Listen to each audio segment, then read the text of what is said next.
Retirement. That's what we're all aiming at, right? But exactly what does that mean? It conjures up visions of endless days of golf, drinks with little umbrellas in them on a tropical beach, feet up reading a book. Is that what it's all about? I don't think so. Life would get pretty dull after a while without anything meaningful to do, don't you think? I'm Jacquie Doucette, and I'm on a mission to discover exactly what life is like beyond retirement. Join me while I chat with people who've already done it, who've retired to something rather than from something. Let's find out together exactly what's waiting for us when we say goodbye to that 9 to 5. Hi everyone, welcome to another episode of Beyond Retirement. I'm your host, Jacquie Doucette, and today I've got a room full of people with me. We're going to be talking a little bit about retirement parties and music and a lot of stuff. So I've got Scott Walker with me, who is from the band The Resistors. And I've got Patrick Finn and Whitney Winkels, who are from a company known as Lutefish. And instead of trying to figure out what they all do, I'm going to let them talk about their things and their jobs themselves. Hi, everybody. Welcome to the show. Hey, Jacquie. Maybe we can start off, Whitney or Patrick, maybe you can just give us a little brief intro to what Lutefish is so that people know what we're talking about before we get into Scott's story. Yeah, sure. That'd be great. So, as you said, we're here with Lutefish, and about 3-4 years ago, when we were all trapped in our houses and unable to leave, it dawned on us that we weren't able to play music online like we were able to do sort of other things. So we replaced a lot of our work with video calls, just kind of like the one we're on right now. But when we tried to do that with music, it turned out that didn't work so well. The audio quality wasn't great. The timing was impossible to line up because there was such a delay between when I made a noise and when somebody else heard it, that by the time they reacted to it, we weren't in tempo. So we just had this conjecture. Is there any way that we could get it so that people could actually play music in a meaningful way over the internet? And that is what ultimately became Lutefish. So we got to work putting together prototypes and sort of how this possibly could be, and ended up coming up with a dedicated device called the Lutefish Stream, where you can plug it directly into your home internet, set up your audio files, and then join a session. Looks a lot like your regular video conferencing session, but the difference is the audio runs all through the Lutefish Stream with a super fast speed, or what we call low latency, so that you can transmit the audio from one place to another in under, say, 35 milliseconds, or 35 over 1,000th of a second. So super, super fast, and still be able to play music. And it was kind of a pipe dream. Like, is there any way we could do this? And there's some caveats to it. You got to be on a really good internet connection, like fiber optic or cable. And you got to be within, say, 500 miles or so of one another. But ultimately, we're able to get that idea and that pipe dream to come to reality. And I've been spending the last year since our launch just spreading the word about Lutefish. And we're lucky enough to meet Scott and his band sort of early on, and they were some early adopters. And it's been just great to hear their story about how it enabled them to play music. So Whitney, when we're all finished here today, what's your dream idea of what people will get from our little chat? Well, I think it's just more of how to make more music, or how to make things more meaningful in your life. I mean, Scott, you'll tell us your story here, in retirement, But music is such a universal language and a way to communicate, and a way to just have fun. And it's an emotionally connecting way as well. And now you can stay connected with people. So I think it's just all about connection and music and fulfillment of life in a way when we walk away today, and just how people can be more fulfilled. Awesome. So Scott, now it's up to you. Yeah. You were the one who was getting ready to retire or had retired, and your friends were all over the place. Tell us your story.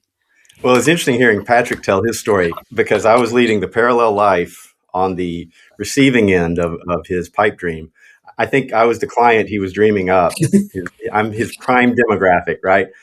A guy circling 60, newly retired, getting back to life 1.0, which was that life as a musician. And to Whitney's point, man, there is nothing better than playing music with people. It is hard to compare anything else to. But and I think without the pandemic, we would have found a workaround. But here we all were stuck in our houses, and it kind of got our dormant band text thread kicked up again, because we all had time on our hands for a change. We're still running our companies and working, but the world slowed down. I wasn't running to airports, 3 times a week and all that madness. So I started thinking about music again and what ifs, and started writing songs again. And then, the text thread with my high school / college bandmates, kicked up. And I was like, well, 2 live in Florida. 1 lives a few hundred miles away. I was living in Atlanta at the time. And then I moved here to near Charleston. We're scattered. How are we going to do this? Right. And I also come from the AV industry. I spent my entire 2.0 life, running an AV and acoustics firm. So I understood all this stuff about latency, because we deploy video conferencing for major clients. My acoustics background, I understood 30 milliseconds, and you get to 60 milliseconds, you're talking about slapback echo. Now you're lost, right? So being the newly retired guy, my nickname is the man with too much time on his hands, meant I could go research this stuff.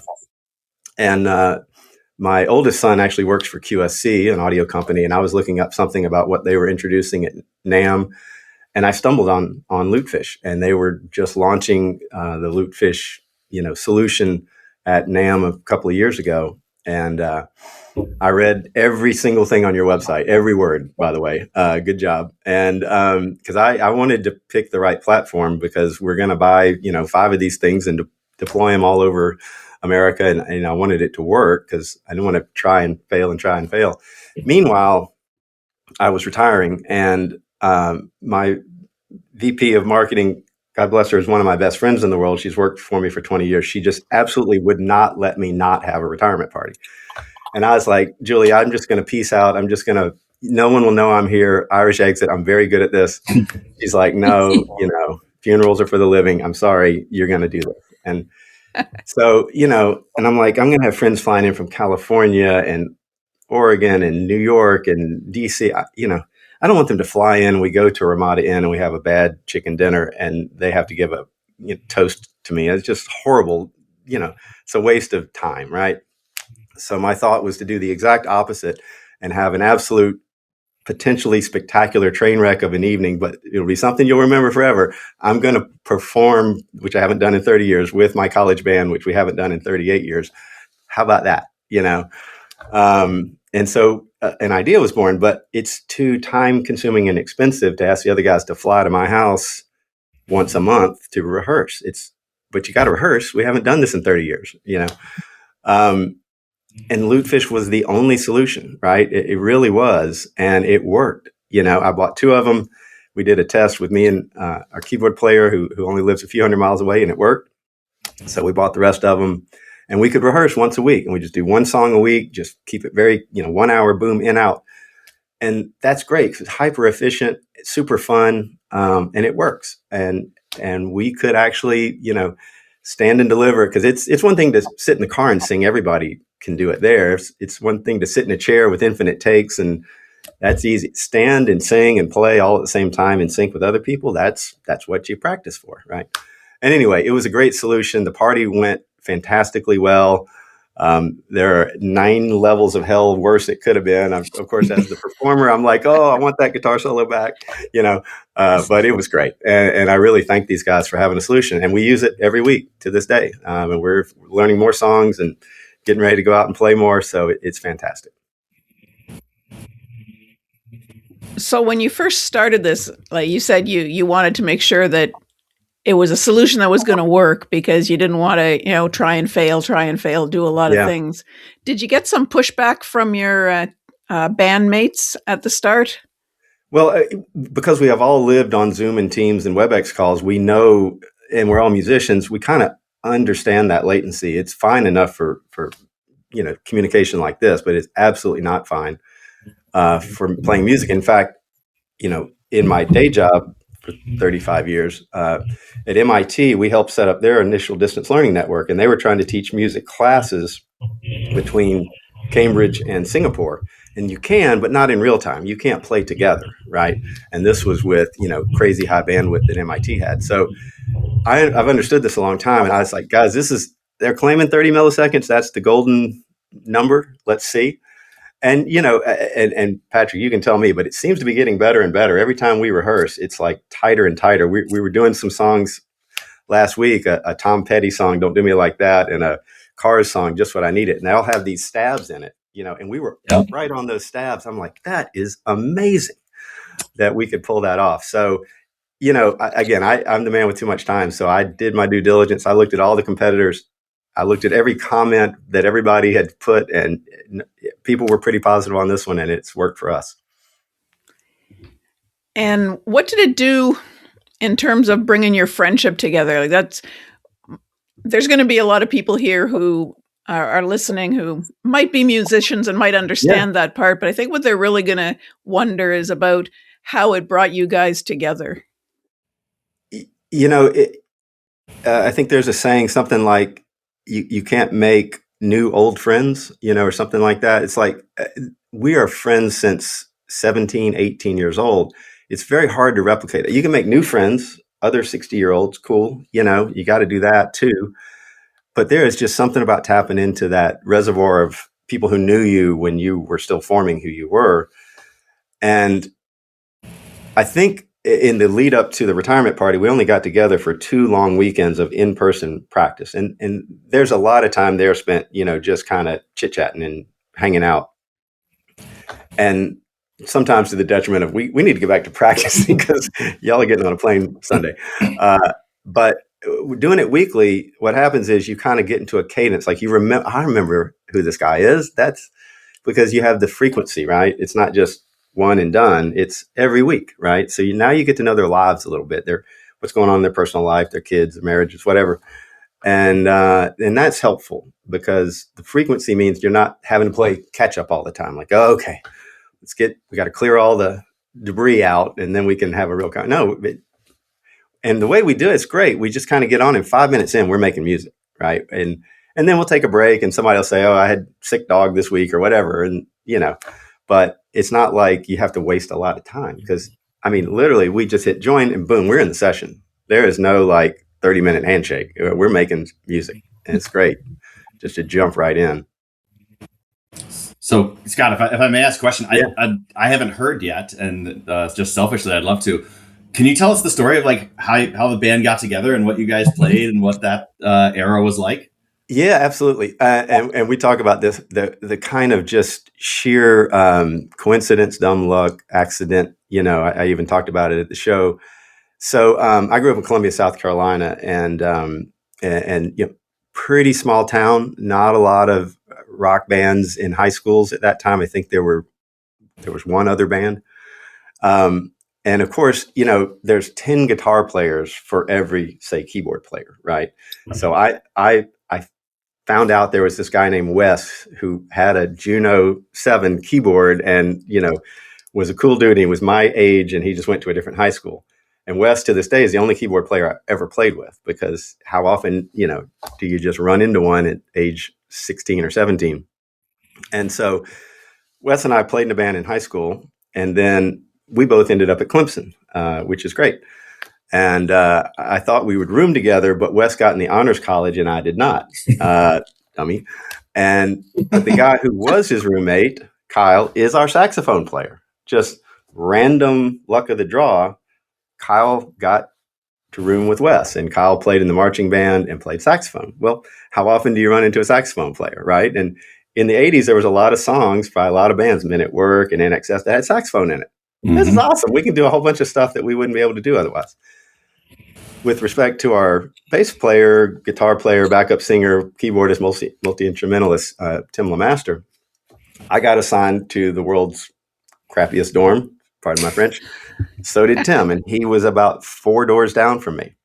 And the day I moved in, I had my backpack, my fake Stratocaster, and my little Marshall amp. That was everything I had. And so I'm all excited, and lo and behold, 4 doors down from me is this guy with this whole keyboard and bass and everything set up, and he sang in the choral group, so he understood harmonies and everything. like just dumb luck. Like if he'd been in a different dorm, I might not have ever met him. Right. So within a few weeks, we've got a band going. So the high school band kind of transitioned, me and Wes kind of being the core members, to the college band. And then Tim knew a drummer and off we were. So, it's just kind of dumb luck. Maybe we would have found each other, but there was 20,000 people there. It'd been needle in a haystack versus just kind of being literally Wes rooming with Kyle and me being 4 doors down from Tim. Great. Very cool. Yeah. And you said I think you said your son plays with you now? Yeah. So this was one of the coolest things of the retirement part. My son, I have 3 sons. They're all amazing. They're all brilliant. They're all musicians. Evan, the middle son, started on drums, and our college drummer just wasn't available to get involved with this at this time. So we needed a drummer. Well, I happen to have a drummer. He's my middle son, and we're also best buds, and I play on his recordings and he plays on mine. So problem is he was living in Rome at the time. So I was flying him into Rome for the in-person rehearsals. He couldn't join the Lute sessions except when he was here and the other guys weren't here because Rome's a little bit far. That's pushing the envelope, right, Patrick? Mm-hmm. But he's good. He could just listen to the songs on the plane. And of course, there was mostly 80s covers we were doing. And he grew up listening to this stuff. So he's, I know all these songs, Crowded House, Men at Work, In Excess, U2. I know this stuff. So he could just kind of learn it on the plane and then come and drop in. But I've never gotten to perform live with him. We've done, recorded dozens of songs together. And his name is Evan Walker. Check him out, Evan Walker Music on Spotify, Apple. He's amazing. He just put out his latest record, Riptide. Just got to 100,000 listens. Let's get it to 1 million people. Come on. And he's great. We're gonna do some co-branded Evan Walker and the Resistors stuff. And kind of we're really just glomming onto his fan base at this point, but we can help him out a little bit. But it was great. And again, just another wonderful outcome of this whole thing was to get to play with my son. I think, Scott, one of the things you had told me early on too was Evan's kind of epiphany. I think, Jackie, this goes back to the communication where he said in that first time I talked to y'all, he was like, dudes don't FaceTime. They don't call each other, but they'll Lutefish. Like they will stay 100%. On and talk and stay on and communicate after they jam, which I thought was really just an entertaining little tidbit from him coming from a different generation. Absolutely, because we're not awkward when we have a guitar in front of us. We're just comfortable then, right?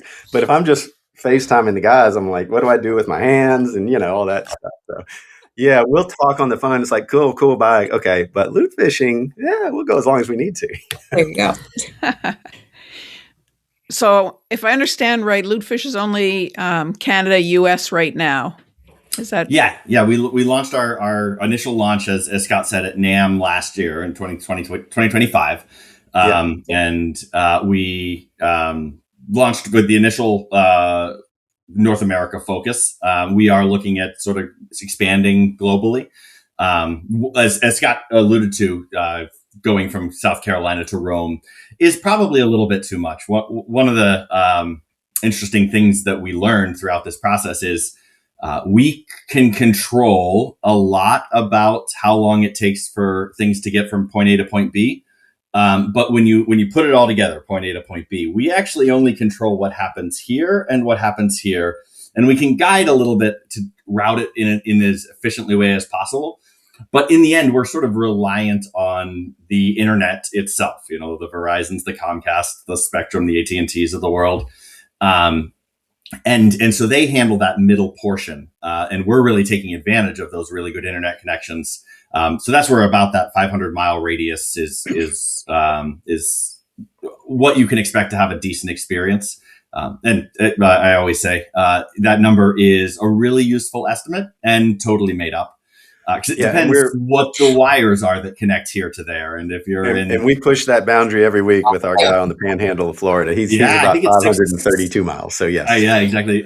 Scott, you don't know this, but we have a portal on the back end where I get to see all the sessions that are going on. Oh, cool. There's a little map it brings up that shows me where everyone's located. And I see yours pop up there and it shows me your latency levels. Nice. And so yeah, I pull it up. I'm like, oh yeah, that's a long one because you're pushing it in every direction because you got the Panhandle, south and west and all that, South Carolina, and all the way down to Tampa for Kyle, right? Yep.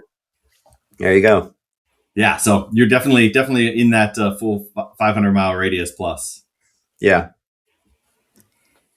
So when you started, Scott, was your plan, like when you were talking about your retirement party and getting things going, was that all your idea that you wanted to gather the band together, and it was just this was kind of a last hurrah kind of thing that has now turned into something that's going to continue? That's a great question. I think I'm an optimist. So I was optimistic that we would catch the fever again and that we wouldn't suck. But those were two things that needed to be proved out. So we didn't make any promises beyond September 23rd of 2025. Probably halfway through the first song, we're all going, oh, we're doing this again. There's just nothing quite like it, right? And it was happening in the venue, Smith's Old Bar in Atlanta was fantastic. The sound, the lights. I mean, this was not, setting up a little PA on somebody's back lawn. This is like a rock show, and it was a pretty full audience. And, for me, in my professional career, I'm a guy who lived and died by deadlines and, getting myself absolutely backed up against the wall where I had no option but to jump. And this was a case where invites have been sent. My friends are coming. They're expecting a rock show. So it made us kind of really focus because otherwise we'd probably just be screwing around, so you kind of need a deadline. And you need to kind of put yourself in a, oh my God, this could be horrible situation. At least I do. Because every day I was practicing, my fingers were just, getting shredded up from playing all the time for the first time in forever. But it was great, and now I play every day. It's like I'm back to the person. I had this 35-year thing in the middle where I had to, make a living and raise a family and put kids through college and all that. Now I'm back to who I was. I took this little detour for a while. And now we all are. I'm literally, when I get done here, driving to Wes, our keyboard player's house. And he just got a Steinway piano, and I want to go record that and check it out. So yeah, I'm going to go hang with him the next few days. Oh, that's great. That's exactly what my show is all about. Is what comes after that 35-year break where you go and you do your work and you raise your family, and then you get back to what it is that life is really about. And you're making it obvious. Life is about getting together with your friends, playing some music, enjoying yourself. And I was thinking about this a little bit when I, was getting my head around, this call, and I mentioned it during the gig. It's actually one of the clips I sent Patrick and Whitney. But it's sort of like I had the luxury of having a secret identity for my whole adult life. Really, a couple of secret identities. And one is that I'm a closet musician. No one knows it because I'm working here. I didn't even take the guitars out of the cases for like 20 years, right?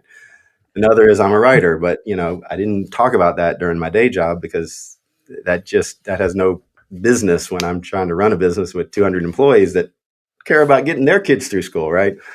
But what I shared with my friends standing up there as the newly retired guy is you probably want to be creating that secret identity now, in your 30s, 40s, long before you get there, because otherwise you hit this brick wall and you're like, oh, who am I and what's this all about? And if people struggle with, well, I don't know what my secret identity is. Well, what was that first thing that made you go, whoa, as a kid? Probably happened between 10 and 20 that you went, hang on. And your mom's calling you to dinner and you just completely lost track of time because you got lost in something. Whatever that was is probably in the direction of being the thing. And in my case, I got lucky with music, right? And before that, it was drawing. And then later I got into writing. So I've got like 3 things I could go do if it's a rainy, cold day, right? But whatever that thing was that made you stop in your tracks, look at that as the thing you're going to end up doing should you be so lucky as to get to the retirement era of life, versus going, I'm bored. No one calls me anymore. I used to be important. I don't know what to do with myself. My spouse is going crazy with me spinning around. That's no good. Have a plan that touches back to your core person. And that's my kind of short philosophy on it. Yeah, that's awesome. That's exactly what I try to tell people is, figure out what it was that you did when you ran out the door as a kid, because that's the thing that you want to do.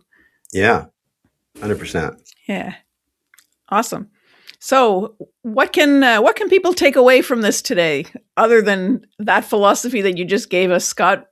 What do you want people to run home with? I'll speak to the musicians in the world. It's never over. It's not over. You might not have told anybody that you're secretly harboring a comeback, but harbor that comeback. It's one of the reasons we named the band the Resistors. We're resisting that, oh, I can't do this. Oh, AI is just going to make all the music. There's no point in it. I don't play fast enough. I don't sing high enough, whatever. Honestly, forget all that. Just play. And there is a way, and it's not that expensive. Thank you, Patrick and team. It's an affordable piece of hardware. It's an affordable monthly license to get the band back together, who probably do not live down the street like they used to because they are running their lives and families. So honestly, just get back into it. You will never have so much fun. And it can be a part of your new life, just like it was part of your old life. And I'm probably the key demographic for Lutefish, but there got to be tens of thousands of dad bands and mom and dad bands out there waiting to reform. And I'm just here to tell you, it can be done. Awesome. And Scott, you talked about Evan's music. Do you guys have a place where people can go to find you? Not yet, but soon. Okay. Very soon. We did register the Resistors.com, and we'll be putting our music up there. I've written 4 songs recently, including my first ever Christmas song I wrote this past Christmas. And we're going to put stuff up there and try to put out, the band doesn't know this yet, put out a record in 2026. And then have something that when we go play live, we're not just playing Jesse's Girl and Little Red Corvette, which are fun and awesome, but we can also play our own stuff because ultimately I think that's what we all want to do. So, soon. And we'll put something up so when people link to it, and maybe we'll throw a first song up there just to get people's appetites wet. Yeah, that's a good idea. Yeah. And Patrick and Whitney, if people want to find out more about Lutefish, where do they go? Lutefish.com, Lutefish. So think of a fish holding a lute. It's lutefish.com. You can find all the information about it. It's exactly what Scott described, the idea of getting people back together, letting them play, or finding new people if they don't have that network right now to join up with, who might be 200 miles apart and you'd never meet, since you didn't get lucky enough to be in the dorm room down from them. Maybe you can create that new network of people to make music with. Awesome. You mentioned finding people to connect with. You can do that too through Lutefish. Yeah. We have sort of a networking platform where you create your profile, say what instruments you play, what genres you're interested in, and where you're located, and it'll show you people who are in your area and play similar instruments or have similar genre interests. And you can send them a message and say, "Hey, you want to hop on tonight?" and see if we're a good match. Yeah, and that's one thing, Jackie, too. It's free to check out that on just the ecosystem, kind of that online social platform. That's completely free to sign up and check out. So you can send messages, find people in town. Yeah, that's great. Well, thank you, everybody. I'm really glad you came in. Scott, your story is amazing. I love the idea of getting together over the airwaves, first of all, and then being able to practice and continue doing that. I think that's great. It's a very modern way to do a very retro thing.